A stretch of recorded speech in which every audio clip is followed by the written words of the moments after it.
Innocent till proven guilty. Innocent until proven guilty. What does that mean to you?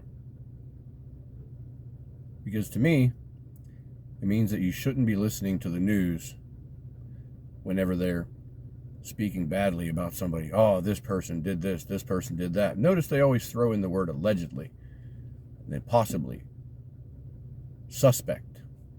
They use key words to keep them legally safe, but then they smear the crap out of a person.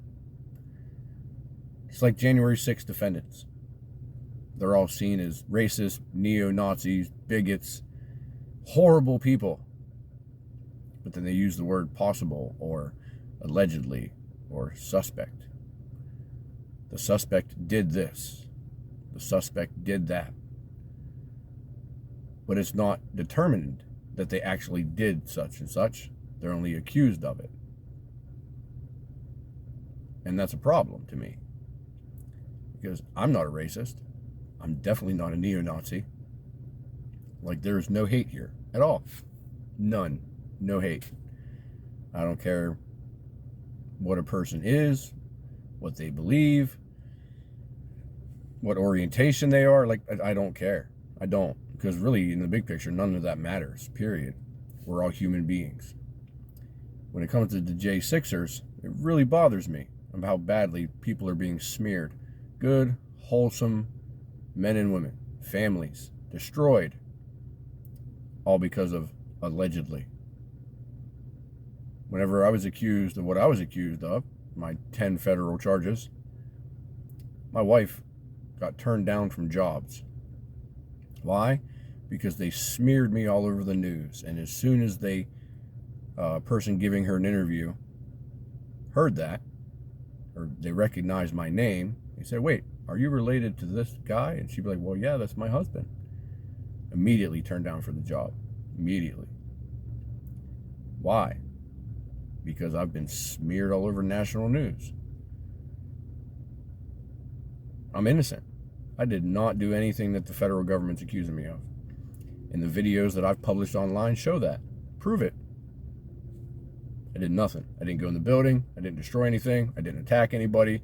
I was screaming no violence the entire time. I helped take weapons away from people. I was telling the Capitol Police that we're speaking out for their rights too.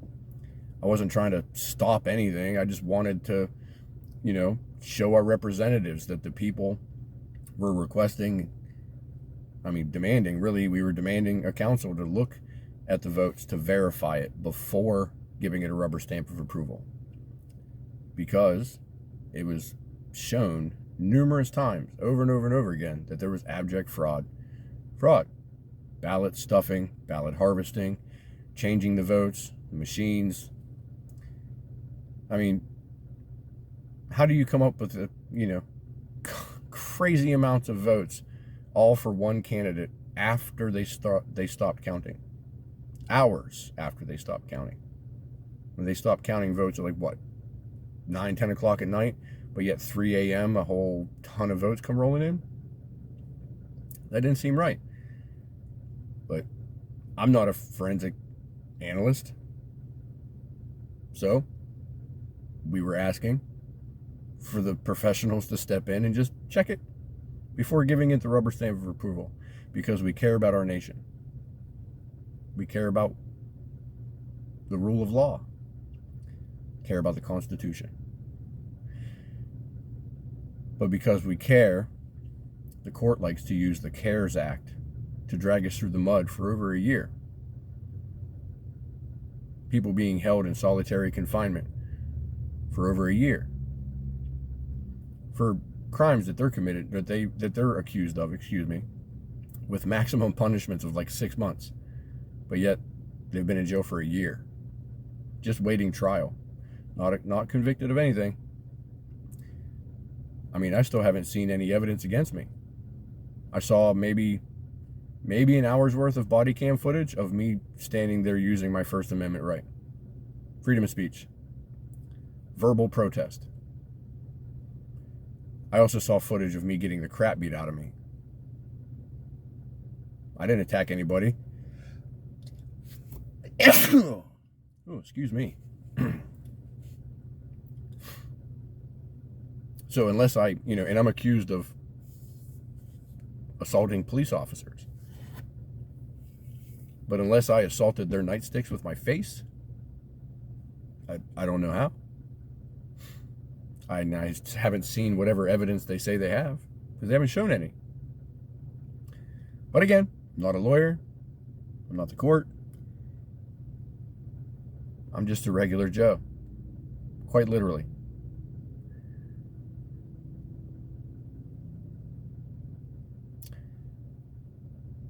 But I appreciate the freedom that I have. And I'm going to use every bit of it that I can to speak up for those that aren't able to. The families that are involved in January 6th prosecutions, being persecuted, being held as political prisoners, their homes taken, their kids taken, their families, that their lives are being destroyed, cannot speak up. They can't. Either it's because they're behind bars, or it's because they're afraid of the retribution. They're afraid of the courts. They're afraid of the feds. They've been silenced out of fear. Let me tell you something. I ain't scared. I'm going to speak truth 100%. I've been staunchly nonviolent 100%. I believe in the constitutional process 100%. I love my country. I bleed red, white, and blue 100%. They want to try to persecute me or have retribution against me for it, so be it. I've never seen anything illegal about patriotism. There's nothing illegal about standing up for those that are defenseless, for standing up against oppression. I mean, I watched an elderly man getting the crap kicked out of him with nightsticks as he was laying on the ground bleeding from the head. And so I threw my body between the older man and the nightsticks that were beating him and let them beat me so that I could help him get up off the ground and get to safety. Somebody find something wrong with that? I didn't go in punching and kicking and freaking out, attacking the people that were hitting them. I just replaced my body with his to give him enough time to get to somewhere safe, and then made sure that he was okay. He was bleeding from the head. And as he was walking away, one of them fine officers, in the heat of the moment, had no control and smacked him upside the head with a nightstick again. And actually, I just remembered something. And I think I've mentioned this before. I don't even know who it was. One of the Capitol Police, Metro Police, whatever. One of the riot gear police that were at the Capitol. They were shooting these pepper balls and rubber bullets. And one of them shot me right in the inside of my thigh. Man, that sucker hurt. But instead of yelling and screaming and flipping out and being violent and, calling him all kinds of names, I said, "Hey, that hurt, but thank you for not shooting me in the balls." And I appreciate that officer, because he knew where he was shooting. He knew what he was doing. He actually smiled, and I could see it underneath his little gas mask. But I could see that he smiled, and he gave me a thumbs up. So whoever that officer was, thank you again for having trigger control. And I was just standing there at the time. I wasn't doing anything. I was just in the crowd of people. I remember walking along the steps at the Capitol, removing items from the stairs so that people wouldn't trip on them.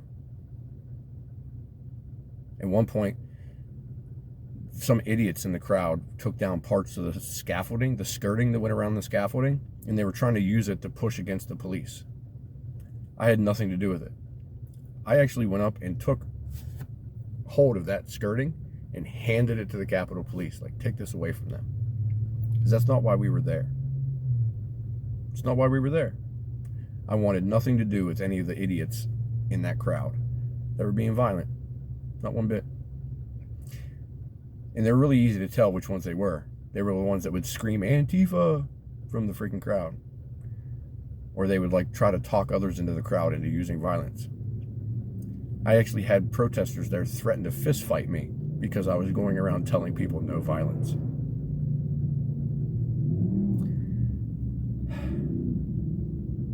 But yet, none of them have been arrested. Here I am, 10 charges deep. For what? I mean, really nothing. They just make it up. But I still got to face Uncle Sam. I still have this looming over my head. And I don't even care about me. Every night you guys hear me talk about every other J6er. I have friends that are behind bars and have been for over a year. Their families destroyed. I talk to some of the families through social media. I try to give them hope, encouragement. I try to instill a little bit of faith in the justice system for them. Because I believe